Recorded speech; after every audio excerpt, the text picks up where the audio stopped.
What's been really on my heart is just the idea of how do you survive the holidays when you've lost everything. And I just want to share a story, and that is how we lost everything in our fire 6 years ago as of December 22nd. And so we're celebrating that anniversary. And I just really want to share this story. And if you listen to the end, you'll hear some of the insights that we gained along the way and the value out of this experience that we've really gathered. For many people, how do you survive the holidays when you feel like you've lost everything or you have nothing? My family and I, we're not any stranger to fear or loss or pain in those ways. Our story started again 3 days before Christmas 6 years ago, and I was walking our two dogs at a dog park when I got a phone call from my husband that our home was going up in flames, that we were losing everything. There was a fire and everything was gone. And so sure enough, as I loaded them up and got on the parkway to drive across town, it's a pretty visceral experience to see the smoke billowing in the sky miles ahead of you and know that that's coming from your home.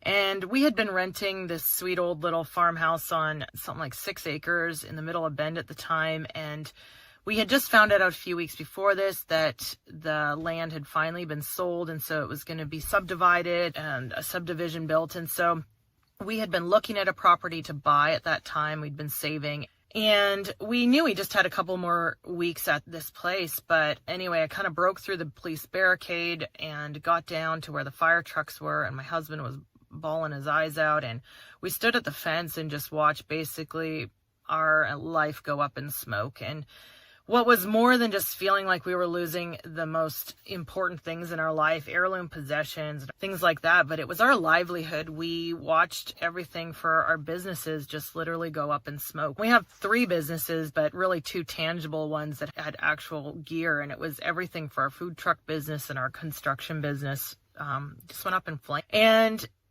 as some of the news filtered out to friends who started calling, and we reached out to family to let them know, what we quickly realized was the very first thing most people said or asked about was, they sympathized with us and then stated something about having insurance. And the fact was, we didn't have insurance.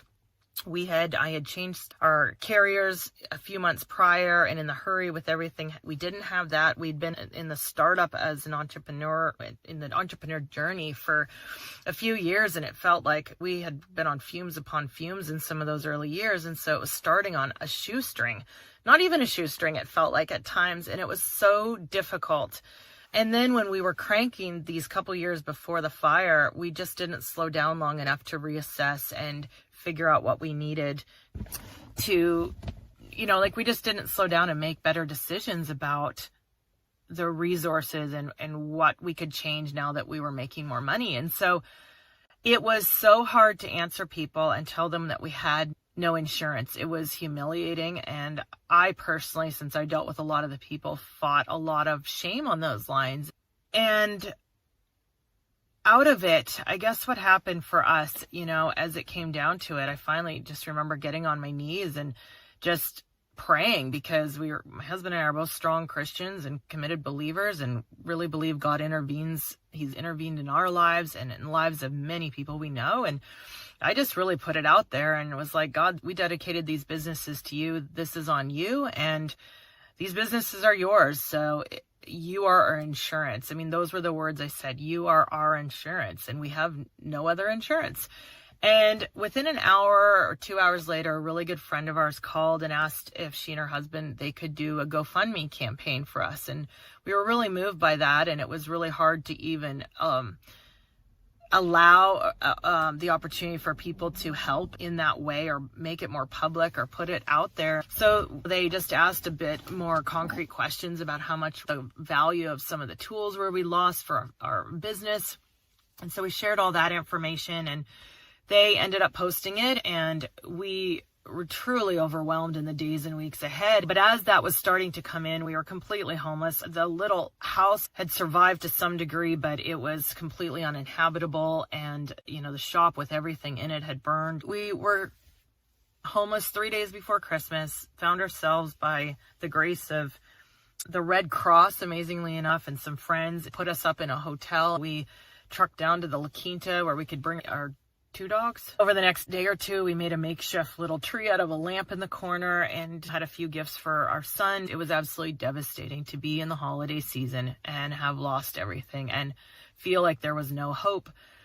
But there were things that began to happen, and in the days ahead, we were just overwhelmed when people gave us, I mean, it was something like close to $25,000 to rebuild our lives so that we didn't have to use every bit of money that we'd saved for a home to rebuild our businesses and then have nothing. And so we ended up buying some land, and we bought an RV, and we lived off grid in an RV for the next, we only planned to do it really for a summer and a fall, and we planned to build by the following winter. But, you know, circumstances changed. It turned out we were also expecting a baby in the middle of this. And so we were totally like 3 months pregnant when this fire happened. And I just remember as we're telling family through, you know, crying about what's going on, we had decided we would announce the fact that we were also pregnant. And so we're weeping and like, and the good news is, you know, we're having a baby, and trying to frame the situation in some positivity. And, you know, even that night when we ended up at the hotel, 11:30, we'd trucked over and got all settled in, and we decided that night we were going to wait to Christmas originally to tell our son that we were he was going to get a baby sibling. But that night we told him, and, you know, his joy offset some of our pain for sure.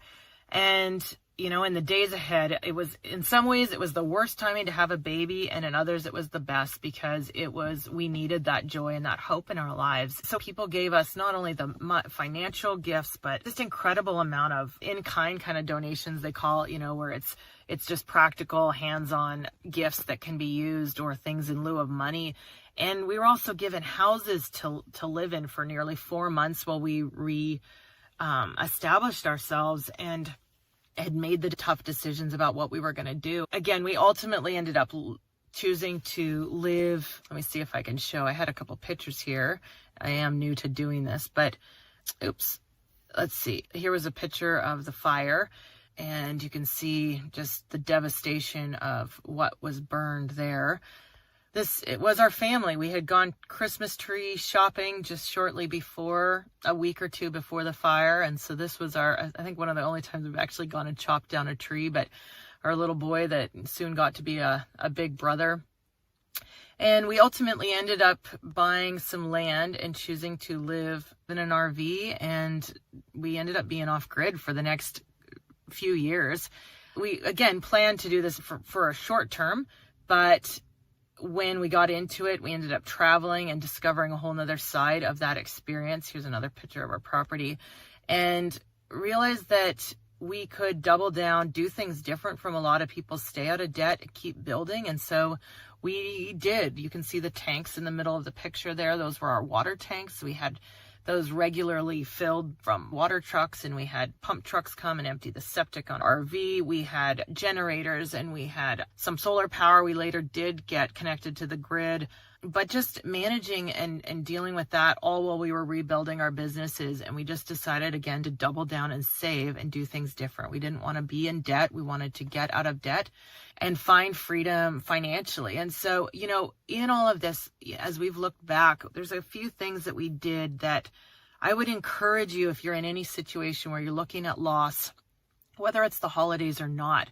or just at bleak circumstances, whether you've lost everything or feel like you have nothing to begin with. And the 3 things that really stand out to me in hindsight was, 1, just getting perspective. We had perspective in the sense that for us, prayer and our belief in God transcended it all, and recognizing that time is finite in light of eternity. But whether or not you believe in eternity, we all can see that in the spectrum of our lives, these moments are small and finite in that spectrum. And so really trying to position ourselves in the greater picture of where we were in regard to this pain and loss, that no storm lasts forever, and whatever we're in, we always feel like it will last forever. When things are good, it feels like they're never going to end. And when things are bad, it feels like they're never going to end. But they do. Seasons change in life, and good things come to an end, and hard times happen, and hard times end and good things happen. And so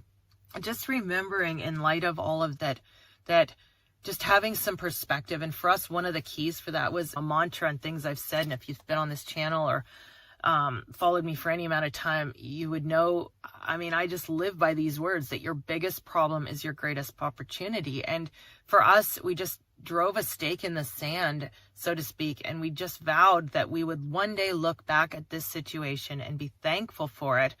We wouldn't wish it on our worst enemies, but we would thank God for it in some way in the days ahead. And we didn't know how, we couldn't even imagine it in the moment, but we just decided that's how we were going to live. So I guess the second thing, so the first was just getting perspective, but the second was people, receiving from people. And it is hard to receive from people, especially when you're battling shame and you want to hide. You don't want people to see your misery or see your weakness or see you in those situations. But I love them. Somebody put these words in my head years ago. It was this confession of learning to be or not learning, but for me, I began to confess it because I needed to learn it. But, I have repeated it many times over that I am a generous giver and a grateful receiver. And it is hard to receive sometimes, and you have to practice receiving. And it can be even more difficult to receive when you need it and you're battling that shame, like I said. And so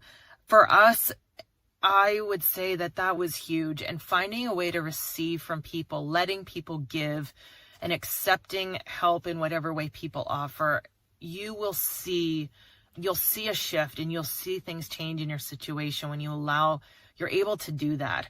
And then lastly, I feel like it just kind of goes back to maybe a variation of what I already said, but just making the best of the situation in the middle of it, and finding ways to laugh with each other and make each other laugh. And for us, driving that stake in the ground, that we were bookmarking our future to look back on this one day with pride and not sorrow and grief, that this wouldn't just be a wound, but it'd be a battle scar.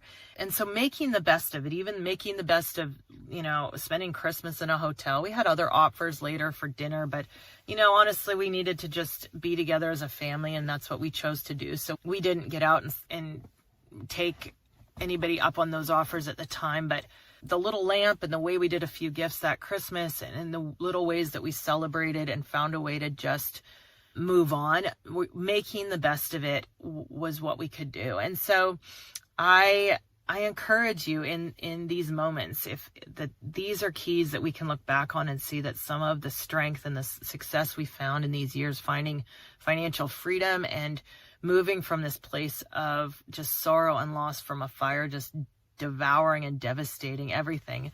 And here is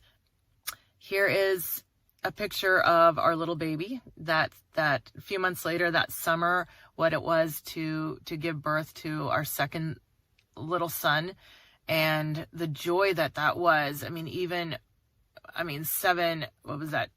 6 months later, 6 or 7 months later, whatever it was, already the win that was so massive. And I started this picture showing a picture of our fire, but here's a picture Christmas, and here's just a little glimpse of our house. And I felt like we were richer than we've ever been to have this beautiful little cabin and room for a Christmas tree and gifts, and not tripping over each other. Living in an RV is a small confined space, and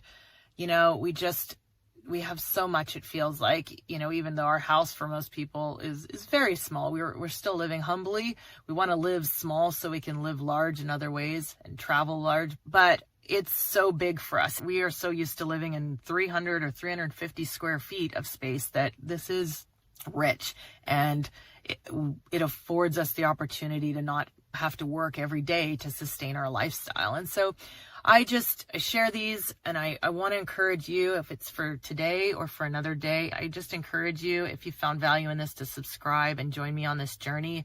So thank you. Be blessed. And I pray that whatever situation you're in, that you would find more sweetness in the days ahead. We'll see you on the next one.